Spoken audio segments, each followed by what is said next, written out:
ইসলামী হুকুমতের মধ্যে জুলুম বাদ দেওয়া, মানুষের হক মানুষকে পৌঁছানো, এটা কি ইসলামী হুকুমতের দায়িত্ব নাই? জোরে কথা বলেন, দায়িত্ব নাই? আরে ভাই, গণতন্ত্র দেশে গণতন্ত্র পদ্ধতিতে নির্বাচন হয়, এরপরেও আপনাকে ভালো লোকটাকে আপনি ভোট দিতে হবে। নির্বাচন, গণতন্ত্র আর ভোট এটা এক জিনিস না।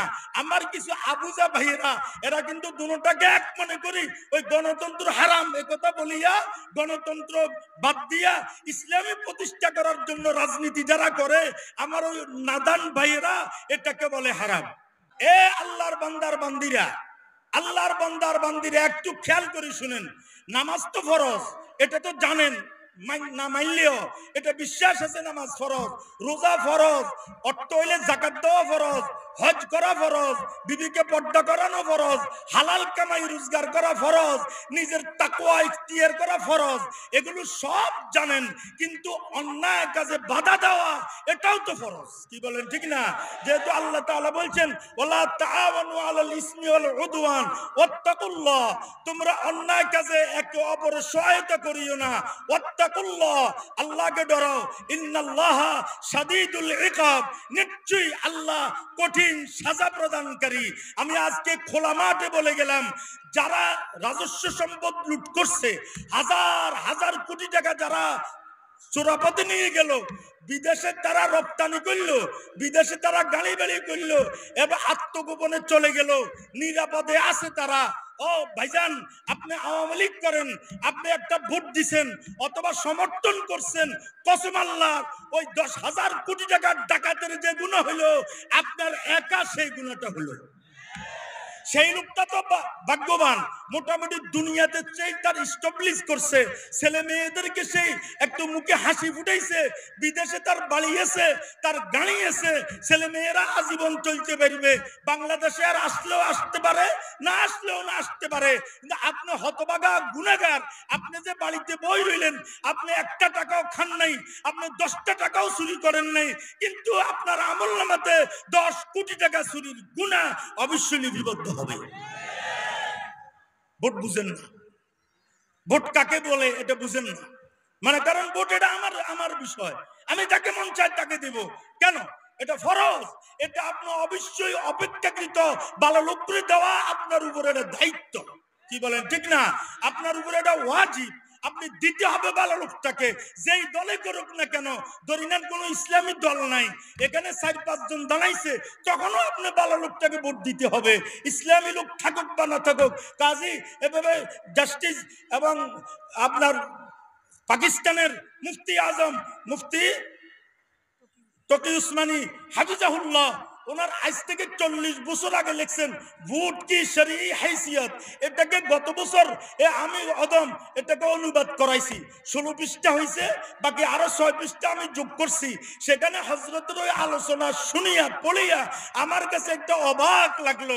আমরা তো আগে ভোট দেওয়াকেও গুনাহ মনে করতাম না, ভোট না দেওয়াকেও গুনাহ মনে করতাম না, মনে করলাম যে না দেব না আমি, এটাও গুনাহ হবে।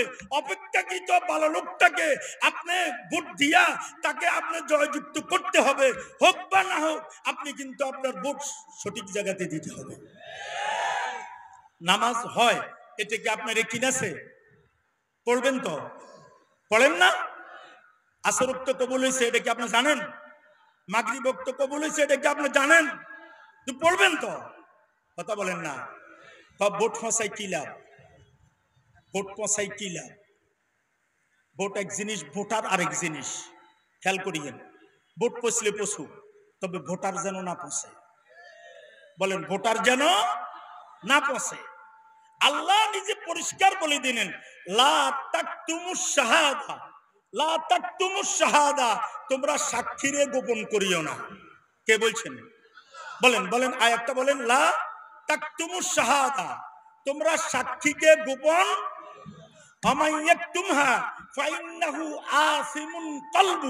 আল্লাহ তাআলা বলেন যারা সাক্ষী গোপন করে তারা নিজের নফসের উপর নিজে অত্যাচার করছে, তারা গুনাহগার। যেহেতু সাক্ষী গোপন করা কবিরা গুনাহ, তাহলে বলেন কোন লোকটা ভালো কোন লোকটা খারাপ, এটা তো ব্যালটের মাধ্যমে আপনি কি করতেছেন, আপনি পুরা করবেন।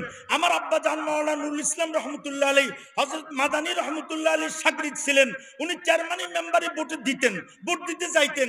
বলতাম আব্বা জান আপনি যে ভোট দেন, কয় যে অপেক্ষাকৃত এই লোকটা ভালো, যদি আমার একটা ভোটে যদি ভালো লোকটা না হয় তাহলে কিয়ামতের মাঠে আমাকে আসামি হয়ে দাঁড়াইতে হবে। কি বলেন, কথা বলেন না? যে জুমার মসজিদে বলবেন খতিব কারা কারা আছেন একটু দেখি, মসজিদের ইমাম খতিব কারা কারা আছেন? আপনারা জুমার নামাজ পড়ান তো?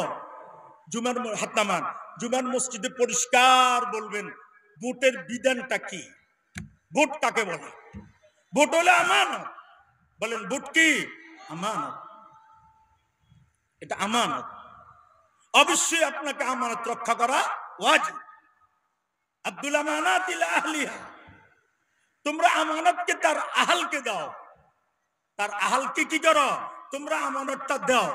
ও ভাইজান, আপনার প্রশ্ন হইতে পারে, হযরত উলামায়ে কেরাম প্রশ্ন করতে পারেন, তো আপনারা ভোট দিলে আপনি কি ইসলামী হুকুমত কায়েম করবেন কিনা? এ কথা বলবে না? আচ্ছা, ইসলামী হুকুমতের মধ্যে জুলুম বাদ দেওয়া, মানুষের হক মানুষকে পৌঁছানো, এটা কি ইসলামী হুকুমতের দায়িত্ব নাই? জোরে কথা বলেন, দায়িত্ব নাই? আরে ভাই, গণতন্ত্র দেশে গণতন্ত্র পদ্ধতিতে নির্বাচন হয়, এরপরেও আপনাকে ভালো লোকটাকে আপনি ভোট দিতে হবে। নির্বাচন, গণতন্ত্র আর ভোট এটা এক জিনিস না।